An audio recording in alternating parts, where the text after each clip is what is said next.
We just got to Kentucky. We're in a little town called Elizabethtown. And the first thing we're doing after we set the RV up is Sam's Club. So another state. Another Sam's Club. Another Sam's.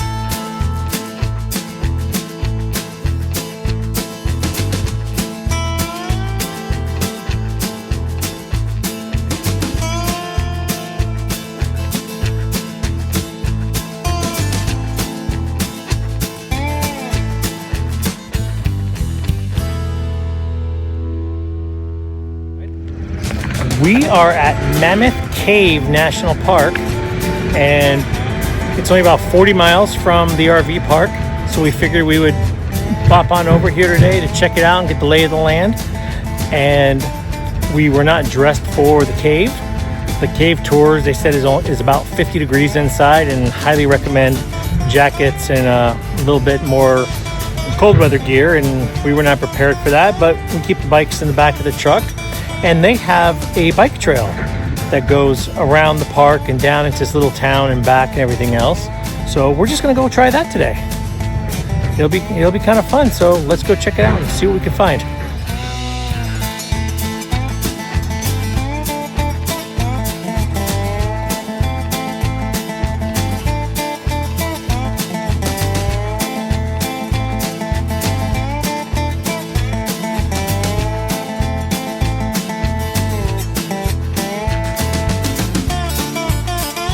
So we are finally at the Buffalo Trace Distillery up here in Frankfort, Kentucky.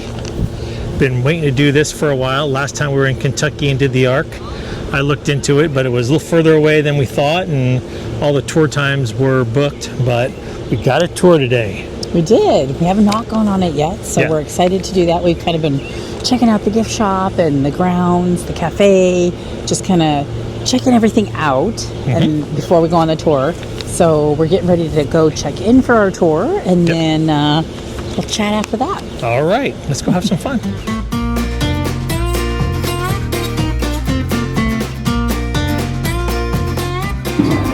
Y'all doing all right today? Where y'all from? Arizona. Came a long way. Yeah. Can anybody beat that? Nope.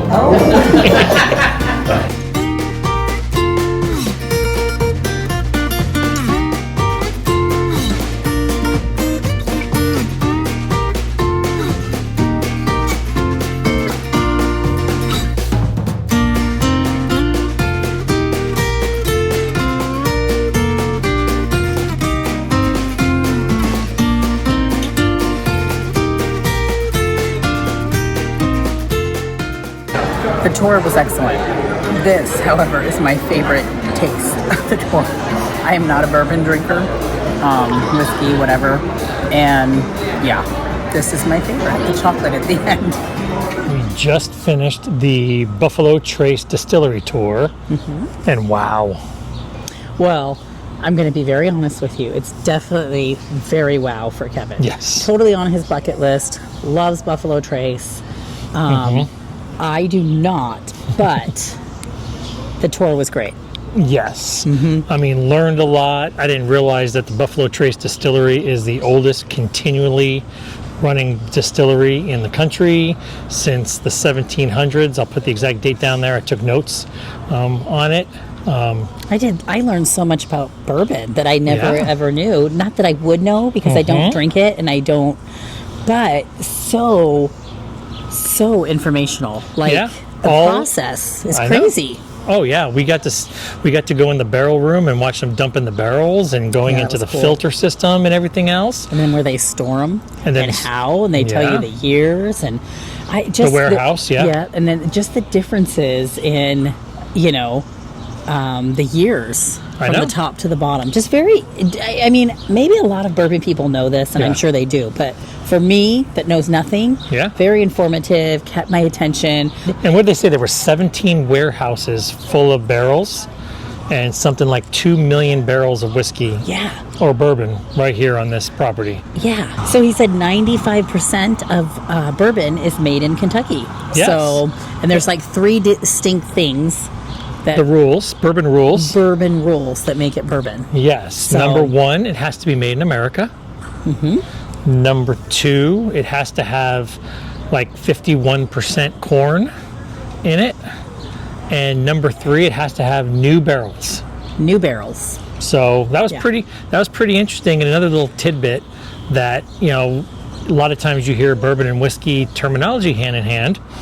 All bourbon is whiskey, but not all whiskey is bourbon, because there is Scotch whiskey and other types of whiskey that do not follow the rules and they're not considered bourbon. So it was very informative, and we had a blast. Yeah, it's on a beautiful property, and everybody working, and I kid you not, are the nicest people. Like Absolutely. The customer service is just amazing around here. Yeah. And it just was fun. It was very fun. Yeah, and then the smells. I mean, the when you smells. go into the room where they're dumping the bourbon out of the barrels, you just smell all those flavors and stuff, and it was great. And then at the end, you get a little tasting. It was pretty good. I don't usually drink my bourbon neat. I usually mix it with, you know, a soda or something like that. So it was a little bit different for me, but I still enjoyed it. Larica, not so much. I don't like bourbon. It burns, and it is not my thing. But it was still cool to do, and it was fun to watch and listen about it too, because he talked about all of them and the price. And they had a vodka, and he said today was the first day they saw it on the shelves, and it's in honor of 250. I mean, the vodka they make, but it's on the shelves with new labeling, and so that was kind of cool. But so they have a huge gift store here. It's actually 2 levels. Yes, the top level is very high dollar stuff, and there's high dollar stuff on the bottom level, but tons of shirts to pick from, tons of obviously all their product. They have chocolates, they have hats, they have glasses, they have everything imaginable. Anything and everything you can imagine with the Buffalo Trace logo on it, or any of the other bourbons and whiskeys that they make. Yes, very, very cool store. Yes. With lots to offer. We walked away with t-shirts. 2 t-shirts, both for me. Larica didn't want one. I don't need to. I don't need one. Yeah, I got a new whiskey glass and a sticker for our door. Oh, and we got. Oh, and Larica did fall in love with the Buffalo Trace bourbon cream, because they mixed it. Because when you try it, then they mix it with root beer, and I gotta say, it was pretty darn good. It is, and I could drink that by itself. That one did not burn. It's just it's like you know, like Bailey's that you would put in coffee or something, but even better. Yeah. So we did pick up one of those because Kevin has plenty of Buffalo Trace right now. And I will admit, you know, just complete honesty, the bottles of Buffalo Trace here are about $9 more a bottle than I find them in the grocery stores. So I figure there's no reason. I have some back at the RV, and when I run out, the grocery stores are quite a bit cheaper. Yeah. So all in all, great day. Absolutely. And really glad that we did it.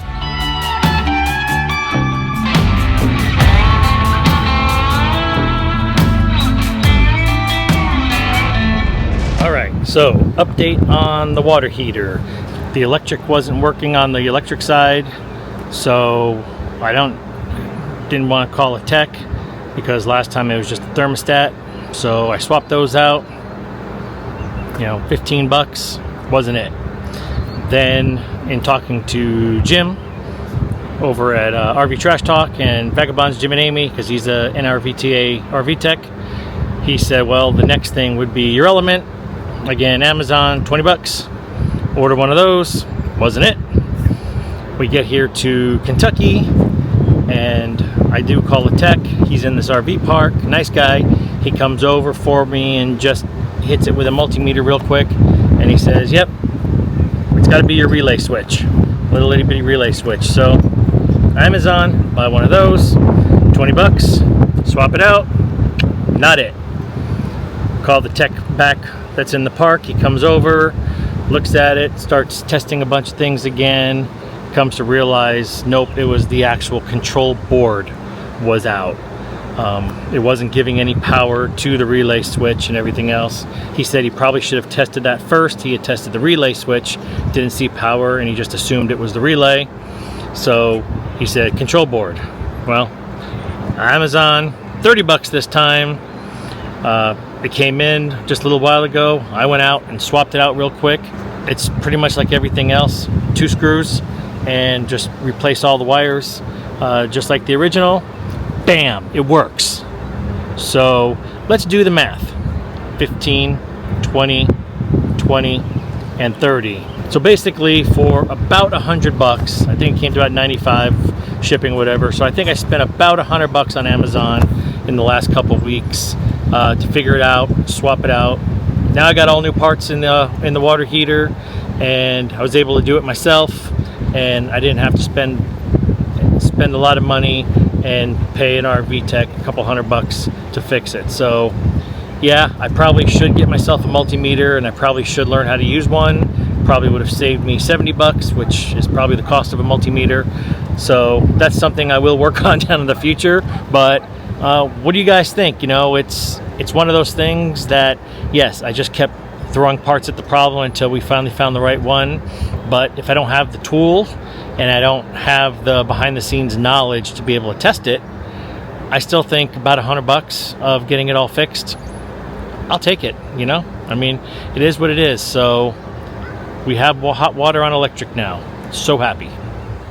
All right, so for those of you guys that have been watching our channel for a while, if you go back about 2 years to when we were in Washington, D.C. for Police Week, you will see a little clip in that video when we were down on the National Mall where Larica was talking about how much she loves President Abraham Lincoln and the Lincoln Memorial.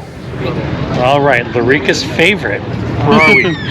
The Lincoln Memorial, and it's under construction, but you can still go see it. And I just love this one. I don't think there is a picture out there that does it any justice. If you have not seen the Lincoln Memorial, you have to come see it. There's like a presence about it. Like it's just, and maybe it's because I love President Lincoln as well, but I think this one is a lot of people's favorites. I remember as a kid learning about Lincoln, and I just loved him. And then the Lincoln Memorial, honestly, and I don't even know what I said, but I could stand and look at it all day. Yes. In DC. It is just beautiful, and it's big, and it just is so grand. So I love it. I love the Lincoln Memorial, and I love all things Lincoln. So surprisingly, here we are in Elizabethtown, Kentucky, and come to find out that Elizabethtown is the birthplace of Abraham Lincoln, and there's a National Historical Park dedicated to Lincoln's birthplace, and it has a little mini Lincoln Memorial that we came and checked out, and it's pretty cool. Yeah. It's, first of all, a beautiful park. Yes. So if you catch it on a beautiful day, and it's pretty beautiful, it's getting warm. It's getting warm in Kentucky. It is middle of May, and it's definitely getting warm, so you're feeling the humidity. But the sun is doing this thing today where it's going in and out, and so obviously if you're in the shade, you're fine. And so when the sun kind of goes in and out, it's beautiful.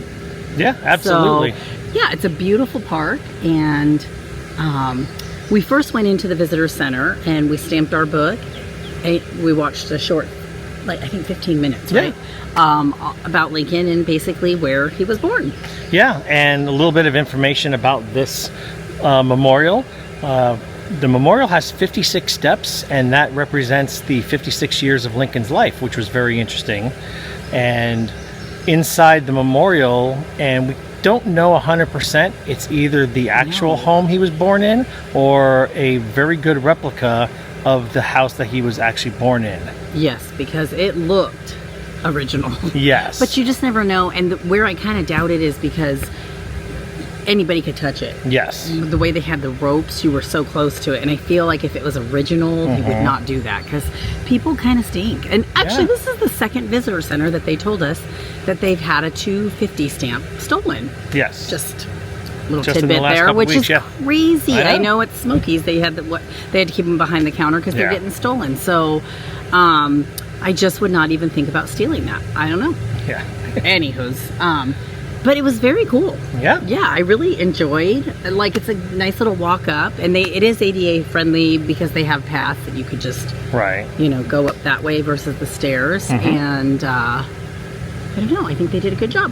Yeah. Now this whole area is very Lincoln, like 6 or 7 miles one direction. You've got Lincoln's boyhood home, because apparently they only lived on this that used to be a farm for 2 years. Then they moved several miles up the road where the Lincoln family lived until I think they said he was about 9 before they moved to Illinois. Knob Creek. Knob Creek. Yeah, and then they've also got another little area of this in this area, something else Lincoln. So as you're driving around, everything around here is Lincoln, the Lincoln Expressway and everything else.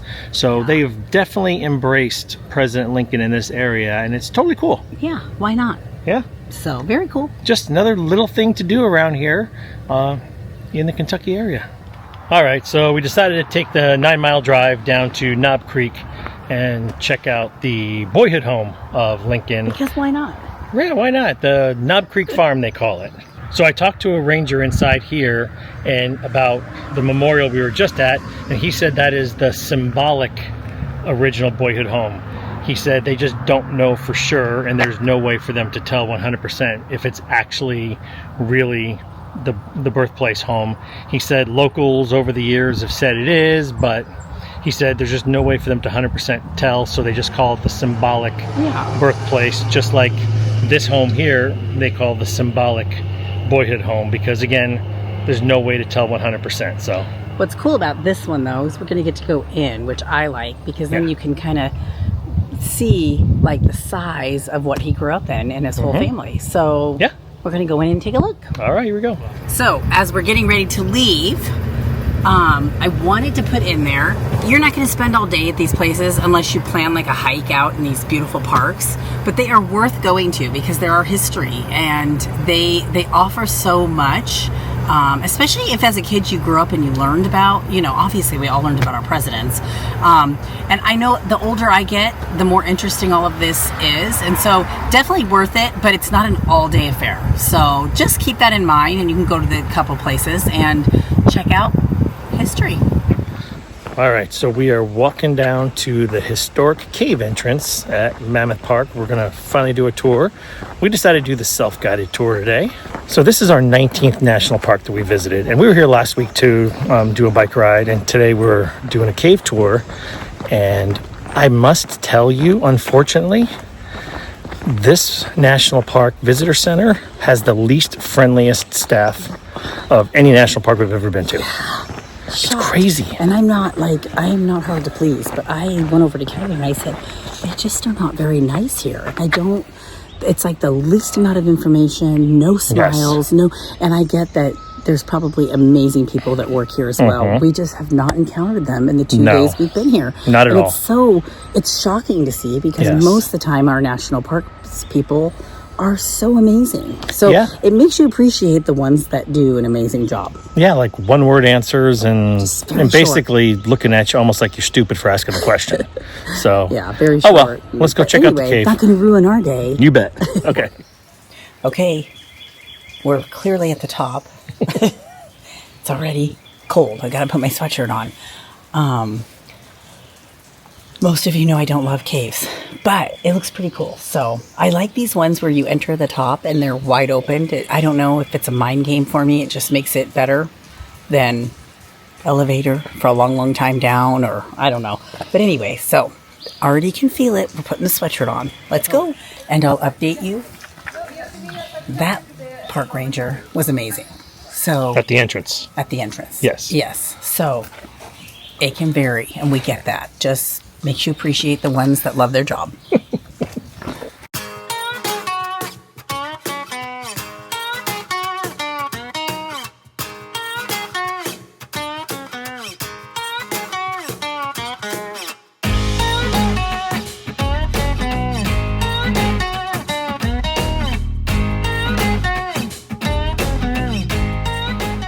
All right, we're officially in the cave, and because we're not part of an actual tour group, we're doing a self-guided tour. We're all by ourselves. We are. I'm not sure how much of us you can see or how much it's going to turn out, but we're going to try. And if it doesn't turn out, you got to go do it yourself then.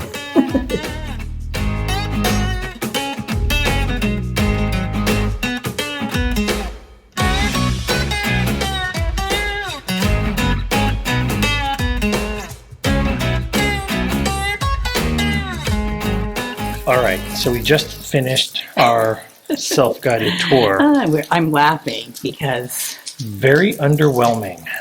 Well, They don't tell you that on the self-guided tour. You literally go in the entrance and you're in like one big room and a couple signs point to different things, but that's it. yeah, and I feel like maybe we should have done more research on it. But unless you pay for that historical 2-hour tour, But they have like 20 different tours of different levels, anywhere from Yeah. like $24 all the way up to like $100 a person. So you got to know what you're looking at. yes, and you did, after you paid for this tour, you said you asked the girl what the other one was, and she didn't really go into detail. She No. just was like, this is the yellow one, this is the red one. Yeah. And so it's our own fault for not doing more Right. research, although I'm going to be honest with you, I'm not a cave person, so I'm okay. This one, Yeah. this cave also does not have, there's no water in it, it's a dry cave. It's a dry cave. And so they don't have the formations coming down. No stalactites, no yeah. stalagmites, Yeah. none of the cool stuff on the wall. You're basically in a big sandstone hole. Yeah, which they talked about limestone and all that. Yeah. But I feel like, I don't know if I would have loved paying Double or triple, yeah. $48 just for that also. But Right. I know in guided tours they're going to show you things. So it's not my jam. So that's Yeah. why I can say that. But if it is yours, then you probably Right. would want to go back and do the historical or a different one that's Right. going to go way more into depth. The sheer size of it, I can totally get why they say mammoth. Yes. Because it is mammoth. Right. And the area we were at was, they showed a little picture of it. We were literally at the end of the cave. So we just got to see like just the end tip Yeah. of what they claim to be one of the biggest cave systems in the country. So I guess for me, like I compare it to Carlsbad, Mhm. and I loved Carlsbad, and I'm not a cave person. Right. You go down this huge entrance, and you can do self-guided tours. You can go on tour with Right. a ranger. There's so many ways to do that one. But Yeah. your self-guided tour, you still see Pretty much the whole the cave. cave. Yeah. Yeah. So I guess expectations. Each cave is going to be different. Right. I guess the lesson here is research it. Yeah. And if you're really into it, I don't know that it would have changed anything for us, other than Right. if you wanted to do more of the cave. Yeah. It's all right. But yeah, so we can say we did it. It Yeah. is a mammoth cave, and it's cool. was. Like the entrance is very cool. But if you just do the self-guided tour, it's going to be very short and very limited. Yeah. So Well, while we're here, what do you think? Let's go on the bike ride? we're going on a bike ride. All right. We've already shown you one, so all right.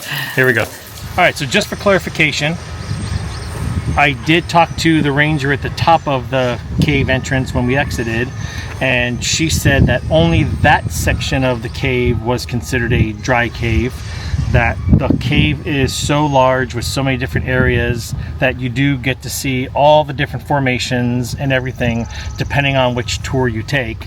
And then looking at the list, like I said, there's over 20 tours, 20 different tours and different sections of the cave to do depending on time, your physical abilities, things like that. So it's just something to think about. We chose just to do the quick tour, the self-guided tour, because like Larika has said, she's not a huge cave person, and timing and things like that. So that was it. I just wanted to make sure, clarify that there are formations in the cave. It's just you got to pay a lot more money to get into some of these tours. Yeah. And then unlike the other caves we've been in, they don't accept a national parks pass. You pay individually for each tour. Yes. So just do the research before you go, so you can basically figure out what you like best. Yeah. So the self-guided tour was $12 a person, and with 20 some odd tours, if you did them all, it would be quite pricey. So there you go. Time Do for a your bike ride. research. Yep, time for a bike ride.